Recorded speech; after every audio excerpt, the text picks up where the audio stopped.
卡尔塔王室的萨尔曼王子想从咱们九州安保找一些人员过去，负责他的人身安保工作。你在现有的成员中挑出最为精锐的好手过去，记住，是最为精锐。这趟安保任务需要打起12分精神。萨尔曼大概率会遭到一些或袭击或意外的事情来着，所以绝不能有半点轻待或失误。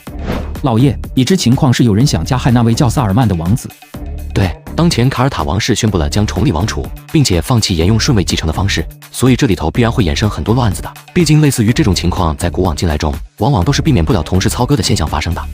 所以秦莽这次的任务是一定要确保萨尔曼在卡尔塔王室此次的王储之争中不能出现任何的意外情况。你负责制定出尽可能做到万无一失的安保方案，然后亲自率队去一趟卡尔塔跟萨尔曼王子进行对接。是，叶斗，不过我需要2天时间。没事，不差这2天，尽可能的制定出足以保证到滴水不漏的安保计划来。明白，叶斗。禁军医疗领域的前期工作准备的怎样了？目前仍在招兵买马的阶段中，等到团队规模落位后，我会第一时间跟你说的。大概需要多久？等团队落位后，咱们的第一阶段就是成立研究所，以及重点培养人才，这个周期是短不了的。等到将医院正式开起来的那一天，至少需要5年，是至少需要。5年吗？要是能在5年内成功开院，这已经算是神速了。忘了跟你说，前几天王静安约我见了一面。什么情况？向我投诚。啥玩意？他王静安向你投诚，还是主动向你投诚？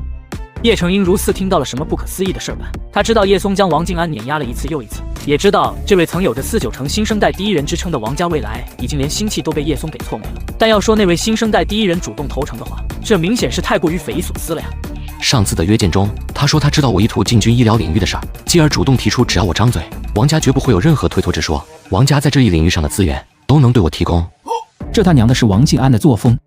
我跟他说了，医疗领域这一块是由你来负责的，所以在需要王家的情况下，你直接跟他们张嘴就是。不是，你是怎么做到的？这他娘的算是臣服于你，为你马首是瞻的意思吗？或许是我的人格魅力使然。截止这一刻，叶成英都仍是觉得不可思议，只是他也清楚，叶松是绝对不会拿这种事来跟他开玩笑的。喉咙接连蠕动了几下，叶成英渐渐缓了过来，自动忽略掉叶松的那声人格魅力使然。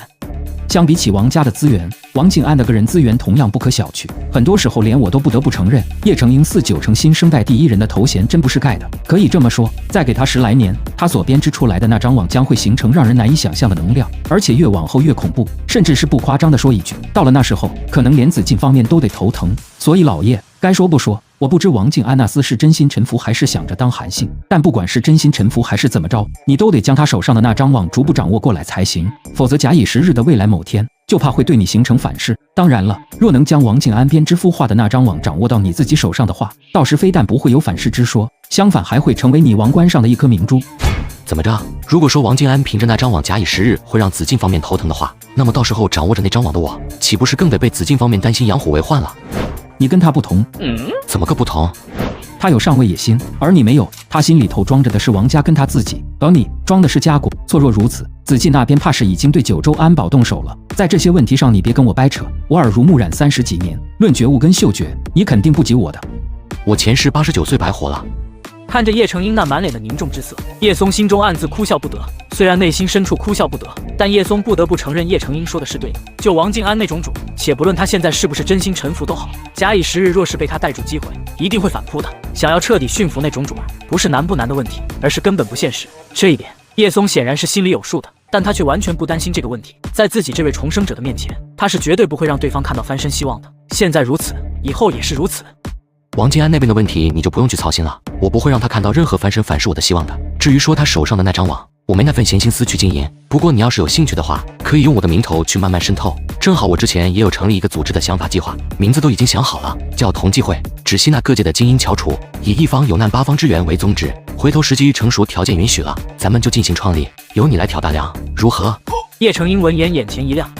让我借着你的名头去渗透王静安手上的那张网，以及以一方有难八方支援为宗旨，去创立一个支吸纳各界精英翘楚的组织，并且来让我挑大梁。对，如何？你对我的信任就这么不做保留？那你说我应该选择如此信任你吗？叶成英没有马上说话，神情无比凝重地看着叶松，短暂片刻后，重重点了点头。行，冲锋陷阵的活我来干，你负责统筹大局，运筹帷幄。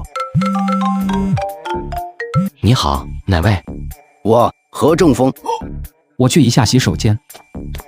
紫禁第一国师。对于何正风的这一来电，叶松显然是意外的。啊，是何老啊，失敬失敬。让你加入紫禁智囊团的事儿，考虑的怎么样了？我生性放浪，是真不想被约束太多呀。那就编外成员，不用常驻大院。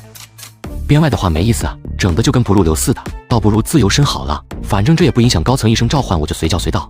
紫禁智囊团编外成员不入流，那头的何正风就差没吹胡子瞪眼了。要知道，有着49成新生代第一人之称的王静安，至今都还一直惦记着成为编外成员。然而到了叶松这小兔崽子竟是给编外成员扣上了不入流的帽子。自由身就等于跟智囊团没有关系。你觉得这种双方不存在关系的背景下，紫禁智囊团合适召见你吗？找一个跟紫禁智囊团没有关联的人一起商谈神州大事，你说这算什么？那您说该如何？多少天纵之才，多少天之骄子做梦都想着能进入紫禁智囊团，怎么到了你这儿却跟咱们玩起了这种个性来？可何老，这真不是什么耍个性，我一个打算40岁就退休的主，您老觉得我接受得了那些束缚吗？你说什么？你打算40岁就退休？对，成就这玩意是没有尽头的，所以我从未想过去追求什么极致，折腾个10来年打下一片江山，我就已经知足了。以后就过点闲云野鹤的悠哉日子得了。企业的事儿放手交给身边的人去处理就好，真要有什么搞不定的话，我再出面掺上一手也不迟。殊不知那头的何正风却是营生沉默起来，只是在沉默之余，叶松的这番话也愈发加剧了他想让叶松成为接班人的想法，因为如此心态足以说明叶松的内心世界中有着足够，甚至是极致的理性，而极致的理性往往就是他那个位置最重要的。原本紫禁高层的意思是让我尽可能的再去做你的工作，看能不能常驻大院。既然你的态度一如既往的坚决，那咱们唯有放弃这一想法了。叶松没说话，等着何正风继续往下说。如此一来，唯有退而求其次的先将你提名为紫禁智囊团的第5级别成员。从第5级别成员开始，不需要你来常驻，但每一次研讨你都需要到场，你看如何？第5级别？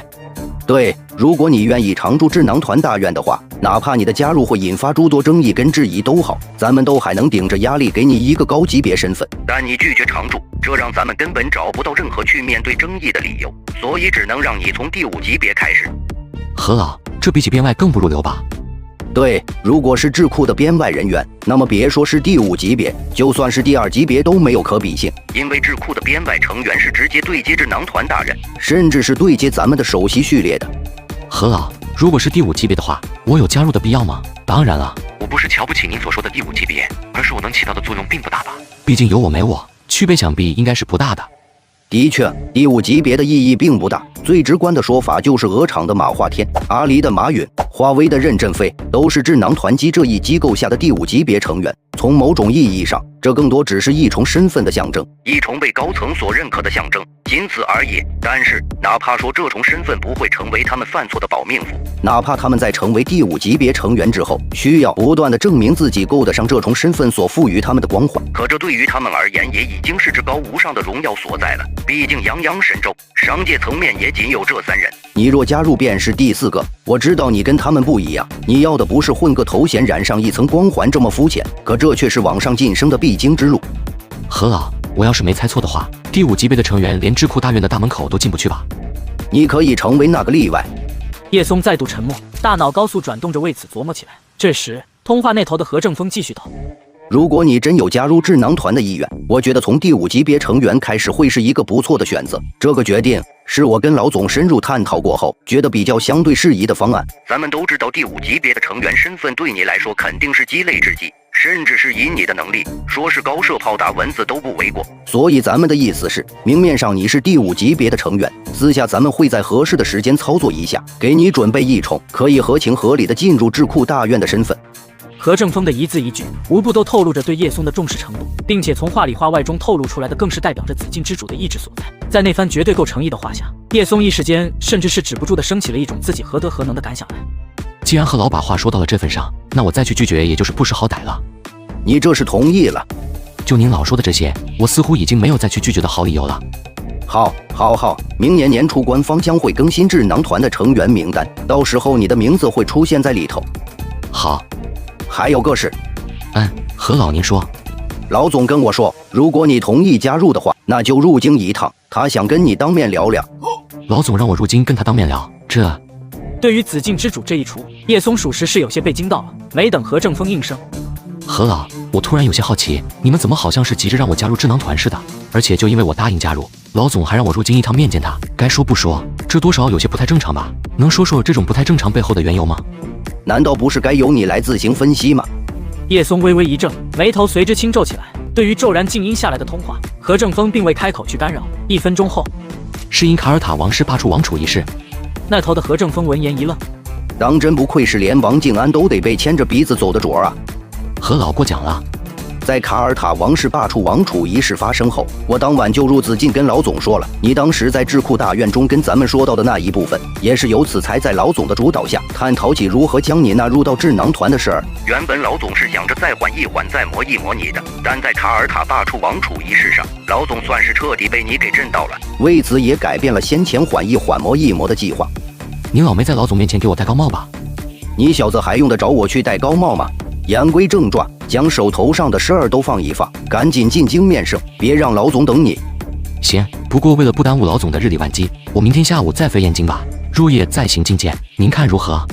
回头我跟他说一下，3个小时内如果我没给你打电话另行通知的话，那就以你说的时间来。另外，明天我会将你要面圣的事儿跟林老说一下的，到时由他领你入紫禁即可。好。